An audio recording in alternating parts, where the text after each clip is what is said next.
8 years of long, hard work. Feels great. But the hard work in this sense is ending, but more hard work is beginning. So I look forward to that. Was newly commissioned Second Lieutenant Jonah Stiltner, and we have him on, and he's going to be talking about his green to gold journey. It is a story that needs to be heard. We're going to talk about how he almost ended his career. He almost didn't commission altogether. He was set to commission in 2022 with me in our class, but I'm not even going to get into it. I'm going to let him share, but you definitely want to stay tuned. We're going to answer some green to gold questions, maybe dispel some frequently asked questions or some myths out there about green to gold. But without further ado, help me welcome my dear friend, brother from another mother, Second Lieutenant Jonah Stiltner. Hey, what's going on, man? What's going on? Good to be here. Hey, you look great. And you as well. It's good to see you. Even with the scruff. Hey, I'm trying to get like you. I remember one time we were in class and I think we had a break. Maybe it was spring break, and you grew yours out. And I said, one day I'm gonna rebel and I'm gonna grow my beard out. We see it. We see it. Yeah. Oh, I failed to mention that you are also a fellow Liberty alumnus. Yes. Yes. So hey, let's get right into it. Welcome. Congratulations on commissioning. I mean, you and the family just look absolutely stunning up there. But can you walk me through what was going through your mind when you were taking that oath, when you were getting pinned, and you did that silver dollar salute? What was going through your mind? Yeah, I mean, honestly, the biggest thing for me was it was just such a surreal moment because, like you stated, and I think we'll get into it a little bit later, it wasn't supposed to happen. At the end of the day, I was going to walk away, and this came 9 months later or 10 months later. But, it finally came. It was a moment that I had worked so hard for and thought was going to get stripped away. And just going through that and having my daughter pin me, and that was just an absolute greatest time and greatest photo ever. I think she stole the show more than I did, but it was just a great experience. It was just a surreal moment for me and my family to get to go through that, and even with whoever I did it with. So it was great. Yeah, so let's back up for a second. How long were you enlisted before you began this journey? So I originally enlisted in April of 2013, and August of 2020 is when I started. So about 7.5 years before I started the green to gold process. Man, that picture is a swell young man. That's what I see. I remember. Go ahead. No, that was right after the promotion board when I went to the E5 promotion board to get my P status to become a staff sergeant. So took a snap photo real quick. Okay. Hey, let's talk. So I'm doing a green to gold series. So I'm going to be talking about green to gold and, weaving it throughout this conversation that we're having. But do you remember the green to gold packet process and what it was like going on the portal, communicating with your processor? Can you talk about that for a little bit? Like, what was your packet process like? So real quick, I made the decision in the month of November. So for those of you that do not know, the last Saturday of November is when all documents for phase 1 are due. So I think it was like the second week of November. I was over at a friend's house and he was mentioning possibly doing green to gold. And I was like, you know what? I might do that as well. And I had this like aha moment and I was like, wait, I actually have enough credits to be able to do that now. And so I realized, I looked at the timeline and I had like 2 to 3 weeks and I was like, well, I guess I better get to rolling on this thing and learn what the process is because I have like no time at all to do it. But just getting all the letters of recommendation together and starting the whole process, it's a lot of moving pieces and it's very intricate. But once you get started, really, it's just a lot of documents that you got to upload, but they're very easy to get and work through. So not that bad of a process, but it just takes a little bit of work. All right, I'm going to put you on the spot for a second. True, false? As a green to go cadet, I will get paid as an E5. I hear that a lot. I will get paid. My default pay will be as an E5. Yeah, so it depends on whatever rank that you come in as or do that green to gold active duty option program as. Now there's different options for green to gold, but through the active duty option, if you are an E5, absolutely you'll get paid like an E5. But if you're an E4 or E6 or E7, that is the entitlements that you'll get paid. All right, can I get accepted if I have a 107 GT score? And we all wish we could do that, but that is not the case. They are unwaverable at a 110 GT score. So whatever you need to do, the fast class or whatever the case is, and raise that GT score, because that's non-waverable. What if I have a 109? Hey, same process. You got to get a little bit smarter there. What if I have a 111? Good to go. Good to go. So 110 or higher, non-negotiable. 110 or higher. Okay, can I really go to the college of my choosing? Yeah, so this is what is really cool about the green to gold process, because as long as the school has an ROTC program and the brigade that you're going to be falling under accepts you, so the school has to accept you, the brigade commander must basically write an acceptance letter, and you're good to go. So you pick wherever you want to go and just start that process, and it's up to them. But most of the time, I would say 99.9% of the time, you go exactly where you want to go and where you're comfortable. Do you really retain all your benefits during the program? Oh, absolutely. Yeah. I mean, from medical to all your TRICARE benefits to all your pay and financial benefits, everything that you're entitled to at a regular duty station, you get here. It just looks a little bit different. Wow. I mean, this sounds too good to be true.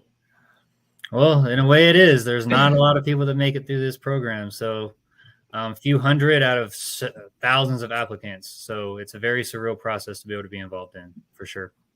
Last question. Do you like my mug? Love that mug.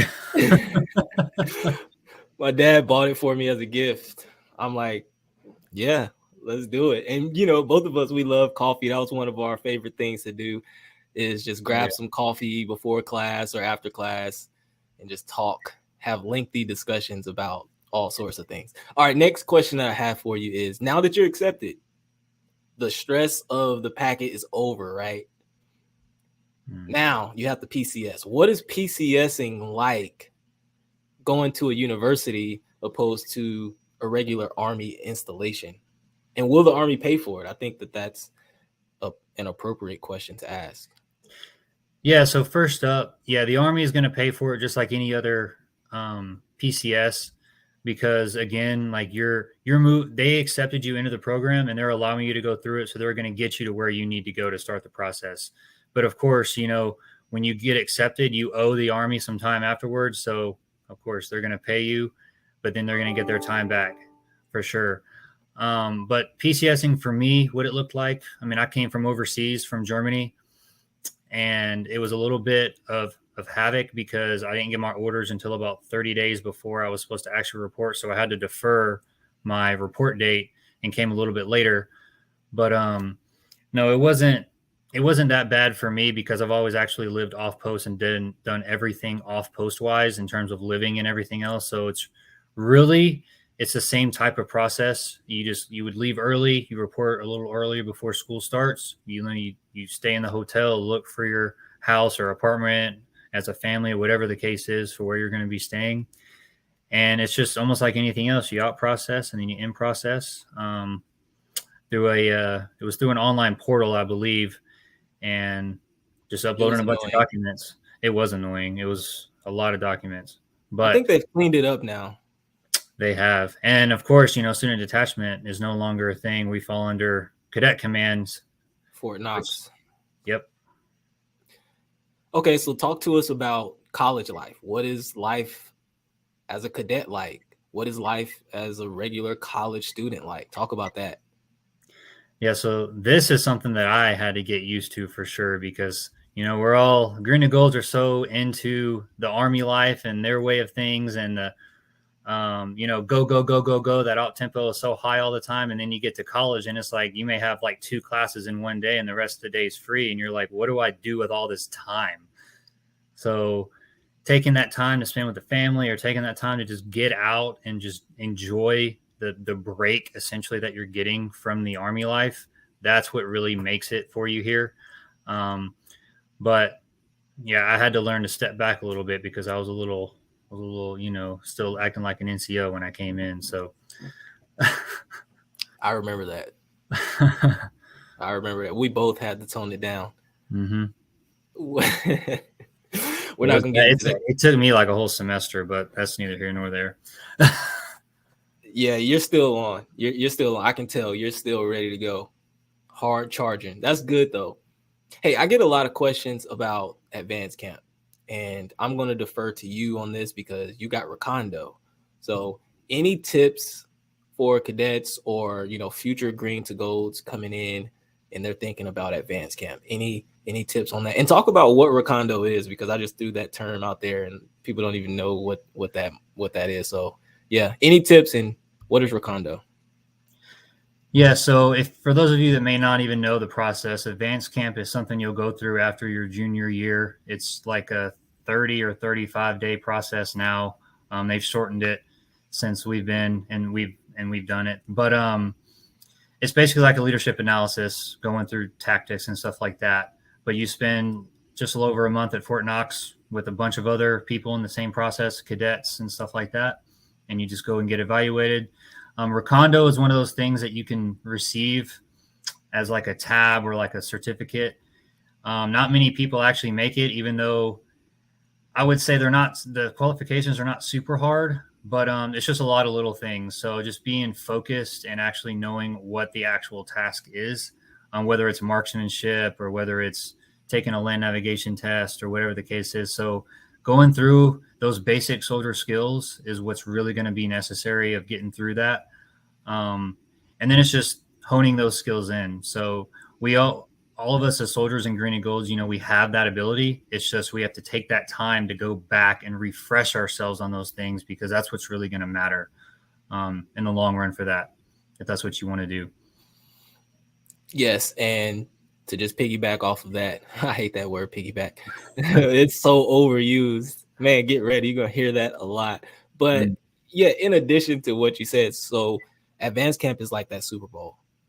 That is where you're being assessed, and that plays into you being able to get your job, duty station, all of that good stuff. Because we get a lot of questions about that. Like, am I going to be able to choose my job? Am I going to be able to choose my duty station? How does that work?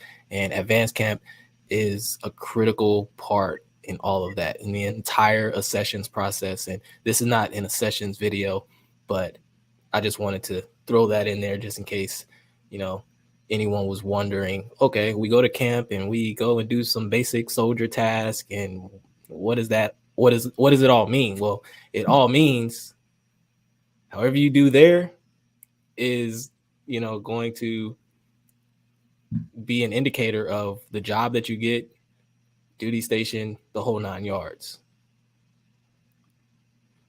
Yeah, so doing well in terms of there's what's called an order of merit list, and they rack and stack everybody in terms of how they perform there, what you've done before you've even been to advanced camp. I mean, GPA, all that stuff's involved. So just how you stack up against your peers in your year group throughout the rest of the nation, that's how they give you your job and stuff like that. So it's very important to actually be involved and take this process seriously, especially if you want to get what you want to get. Absolutely. So, hey, man, we're going to get into your story. I don't even think that this is my first time talking to you since you commissioned. Yeah. Since everything went down. Now, we've conversed a lot over the years about this, and we've game planned. We've prayed. We've done everything. And this is our first face-to-face or audio, like any conversation. So I am eager to have this conversation. I am poised. I'm humbled. I'm in receive mode. And number one, just thank you for doing this. I know you're busy, about to go through another transition, but let's talk about your story. So you were supposed to graduate in 2022 with me and the rest of our class. You were supposed, well, you did graduate. I'm sorry. Let me use the right terminology here. You were supposed to commission. You graduated. You were supposed to commission as a second lieutenant in the United States Army in 2022. That didn't happen. Jonah, what happened? So I know you and everybody else in the class knows me and knows my story in and out. But essentially, if you don't know what shocked the world in 2020, which was COVID, it was a big deal for everybody, right? And that just led to some circumstantial things and other mandates and stuff like that came down the pipeline and just allowed certain people to, move on or remain stagnant in where they are. And what it came down to was I had a religious exemption in to not take the vaccination. And from the get-go, essentially, and that just delayed my entire process. So going through, and they brought down the mandate for sessions and new people trying to enlist in the military, and it was this whole big thing. And it just came down to if you didn't have it, you couldn't commission. So while I was waiting on my exemption to process through, which still never actually fully adjudicated, it was still stuck before, now I'm commissioned and everything. But that was basically part of the process, just that religious exemption being in and not processing. So I wasn't able to commission. So I sat back and watched the class commission. Just didn't feel very good, but there was a plan. Man. And I mean, you wouldn't be able to tell. You cheered us on. You were in our corner. You were very celebratory during those moments. You helped us out in any way, shape, or form. I mean, you're just a stand-up guy and just going through everything that you were going through along with your family, because it's not just you, it's Maya, it's Lindsay. And, I honor you all for your commitment, your dedication, your faith. Did you receive any backlash for your decision? Initially, it probably wasn't. And I would say that if I was in a regular Army unit, I would have received a whole lot more backlash than what I did. And that is just want to highlight one of the better things about being separated from the mainstream military, because we were, in a way, like away from, the op tempo and the actual, commands and stuff like that. And that gives us the ability to kind of be more free. But no, I mean, some of the cadre kind of said they had their opinions, like why I was making a certain decision and I'm setting my family up for failure and all those other things like that. But all I tried to do essentially was, hey, like, you're not me. And this is a decision that I'm making that I've talked to my family about. And at the end of the day, what they didn't understand most was I was trusting in God through the process. And that was a decision that I had made under his guidance and leadership, not my own. So I was standing on that more than anything else. Yeah. I like to think that everything happens for a reason, and there's always something to learn in every season of our lives. So are there any lessons learned from that? Oh, for me, I would say patience. Now, I'm still not very good when it comes to patience. But in terms of this process and how this played out, and in terms of my life cycle and how that's actually going to be, I learned a lot about myself as well in the process. What my convictions are, what I'm willing to stand on, and what hill I'm willing to die on, and stuff like that. Just brought us together more as a family and stuff like that. But just going back to the patience and trusting in God throughout the process, because there's things that happened back in last fall that if I wasn't here, they wouldn't have happened. There's something else that happened after commissioning, and we can get into if you wanted to later or another time, but that wouldn't have happened if I wasn't here. So there's essentially a lot of these stepping stones happen that would never have happened if I wasn't here. So like you said, I also believe everything happens for a reason. Yeah. And speaking of waiting, what did that waiting period look like for you? Because the Army agreed to send you to school for 2 years. What did that look like? Because you kind of breached that contract, if you will. So what did that look like? Were you a cadet? Did you go back to being a sergeant? Did you just get to stay at home? Did you go to Fort Lee and work? Like, what did that period look like? You know, because I don't know, somebody might be in that same situation or a similar situation, maybe not the same situation, but a similar situation where you kind of go over that agreed upon 2 years that the Army sends you to school. So what did that look like for you? Right. So there was also someone else that went through a similar situation. So there's multiple ways that you can technically extend that 2 years if it comes down to it, which is like for anything medical or anything like this. So this was the first time, I think, in military history where ROTC cadets or green to golds actually stayed past the 2 years for this type of issue. So it came down to, I waited. I kind of took the summer off in a way. I mean, I kind of still had to have accountability, you know, like you would in a regular command or a regular unit. But the working schedule was kind of just, hey, as you are needed this summer, you know, come in, spend some time with the family and stuff like that. But once the semester started ramping back up in August, that's when the work started again. So to answer your question about was I a cadet or a sergeant or whatever, I essentially stayed a cadet the entire time. So I still wore the same rank on my uniform. I still participated in the labs, just in a different capacity. So what they like to say is a term like, you know, we're called MS5s if we stay past our senior year, whether you're contracted as a regular cadet or you're a green to gold that ends up staying, you're essentially an MS5. So you're that like fifth year who has the experience. You've been through everything. So you're not going through any of the same things you've already went through, but you're just available as like a coach and a mentor and stuff like that. But for me, I kind of was also treated like cadre without having the official title of cadre. So I helped in all the admin stuff that all the cadre needed, and they put tasks on me just to help ease their workload and stuff like that. So I was able to help them out and still continue to coach and mentor the cadets from freshman all the way through senior throughout this entire process. So that's actually been rewarding for me just to be able to continue to help and mentor them throughout the same process. You mentioned labs. What are labs? Yeah, so based on wherever school you go to, it's going to look differently. But lab is like that hands-on portion of what you learn in the classroom. So whether that's you learn in the classroom maybe 2 or 3 times a week, and ours, let's say at Liberty, was on Thursdays from 16 to 1800 or 4 to 6 p.m.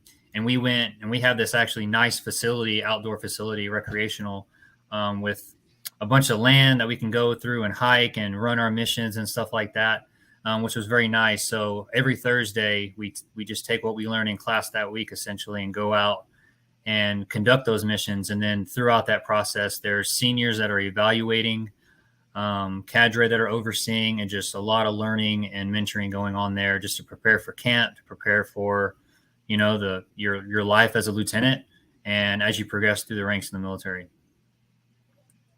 Man, I know you and your family, you have to be relieved. You have to be relieved. By the way, tell your beautiful family that I said hello.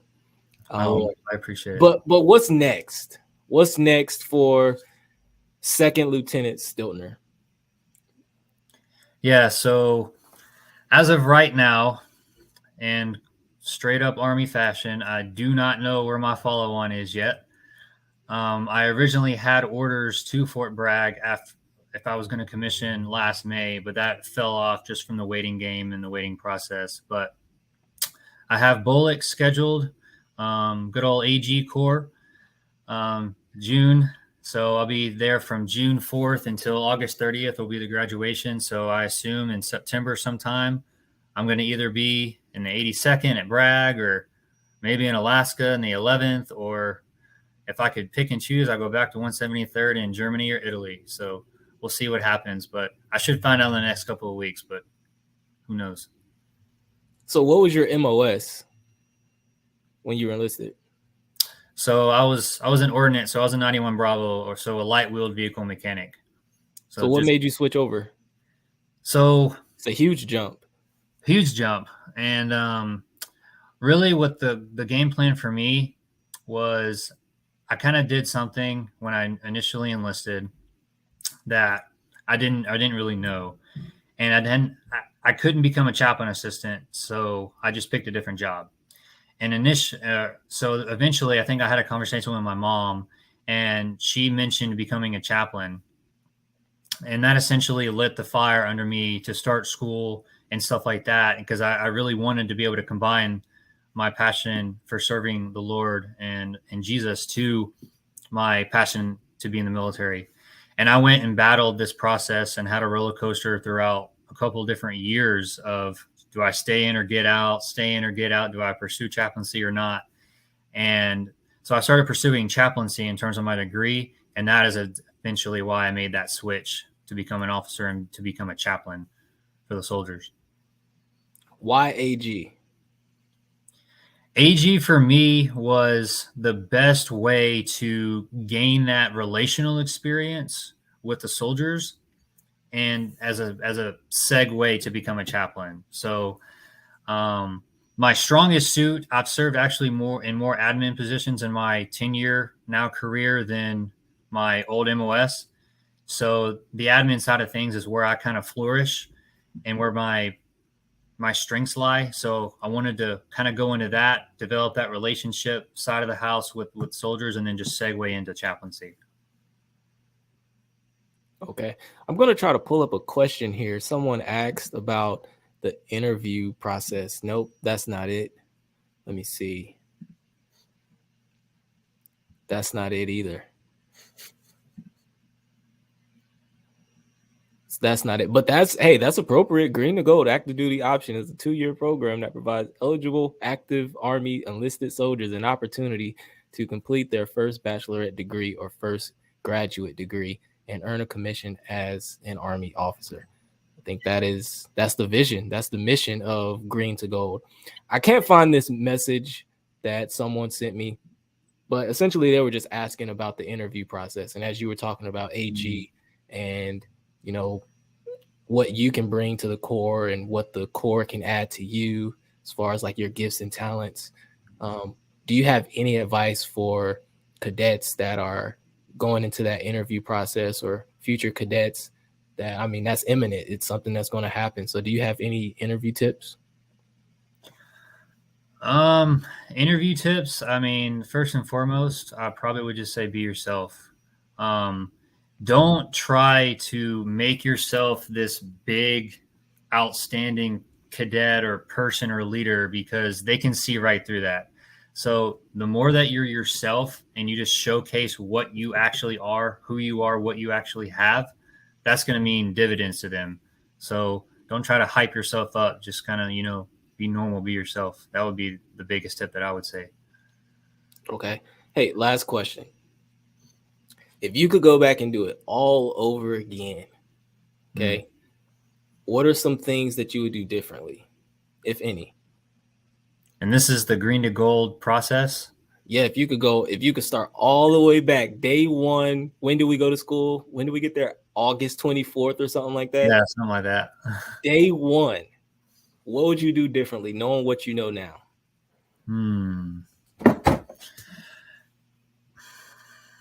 I don't know that I'd do much differently other than maybe just try to start earlier.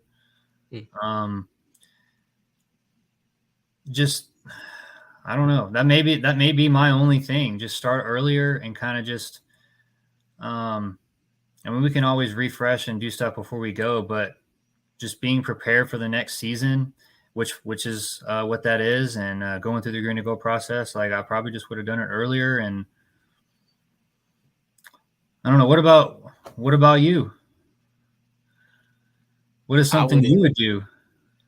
I would just, I guess, enjoy it more. I was so tense. I was so nervous. I just wanted to do a good job. I didn't want to mess up. I wanted to learn.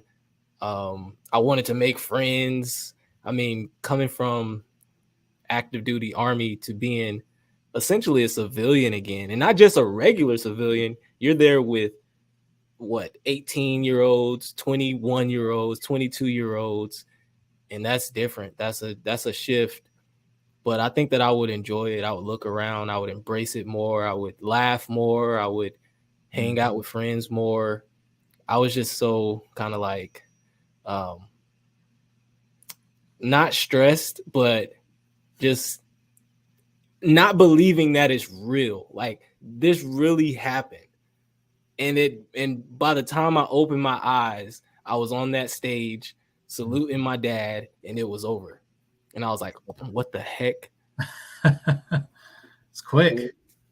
How did that happen so fast? Any final words? The floor is yours.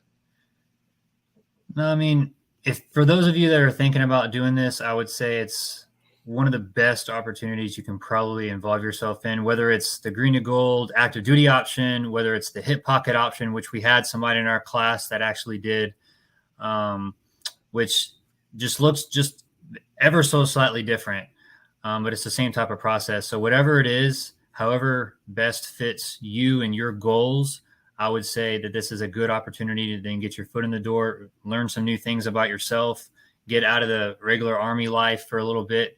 And as you said, Chris, just to get into the civilian side, be a civilian again in a way and have some freedom. But then, prepare yourself just to go back into the Army as a lieutenant in a different way and as a different type of leader. So it's an enjoyable process. Make the most of it. It's been a great process being able to teach and be with these cadets. I'm with them every day and just watching them grow and seeing them about to commission, this next class about to commission in May. And I think I'm going to try to make the drive back up here even after I leave, just to see them commission. It's great to see just progression in other people and having that lasting impact. So I think that's what matters most to me being here. Thank you so much. Defend and serve. That's the AG model. So welcome. Hey, welcome to the brotherhood. Welcome to the sisterhood. I'm really excited for you and your family and what's next. You came, you saw, you conquered all of that hula stuff. You did it. You did it, man. You should definitely take some time to pat yourself on the back, celebrate this, and, just smile, embrace everything that comes with it. I'm here for you if you ever need to talk, if you ever need anything. You know how we do. We're always communicating in some way, whether it's on Instagram or whatever. But I really thank you for coming on. I think that this has been an insightful conversation. Hopefully it has inspired somebody on their journey.